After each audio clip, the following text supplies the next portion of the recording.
In the Gospel of Luke, we encounter a profound yet perplexing statement made by Jesus: "Let the dead bury their dead." Luke 9:60. At first glance, this phrase may seem harsh or even callous, particularly when considered in the context of mourning and familial obligations. However, upon deeper examination, it reveals a significant spiritual lesson about priorities, commitment, and the nature of life and death in the kingdom of God. To understand the weight of Jesus' words, we must first appreciate the cultural context in which they were spoken. In first-century Judea, familial ties were paramount, and burying one's parents was considered a sacred duty. The act of mourning was not only a personal loss but also a communal one, and to neglect this responsibility would have been seen as a grave social transgression. Yet, Jesus challenges this deeply ingrained cultural norm, inviting us to reconsider what it means to follow him wholeheartedly. When Jesus says, "Let the dead bury their dead," he is not dismissing the importance of mourning or family. Instead, he is emphasizing the urgency of spiritual matters over earthly concerns.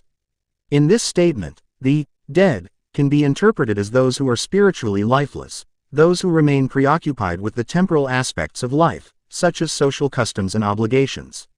In contrast, Jesus calls his followers to embrace a life that transcends the mundane, urging them to prioritize the eternal over the ephemeral. This call to prioritize spiritual commitment is echoed throughout the New Testament. Jesus often spoke of the cost of discipleship, reminding us that following him requires a radical reorientation of our lives. In Matthew 16:24, he states, "If anyone would come after me, let him deny himself and take up his cross and follow me."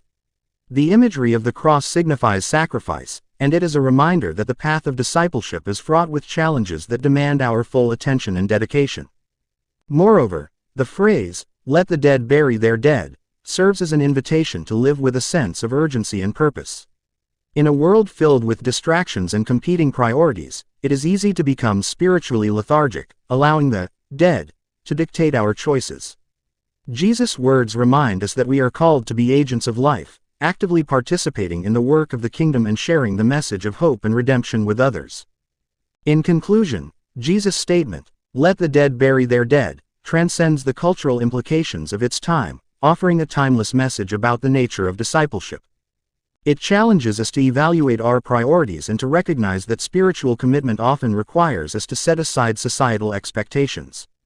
As we navigate the complexities of life, let us heed this call to live with purpose, embracing the life that Jesus offers, a life that is vibrant, transformative, and eternally significant. In doing so, we become not just followers of Christ, but also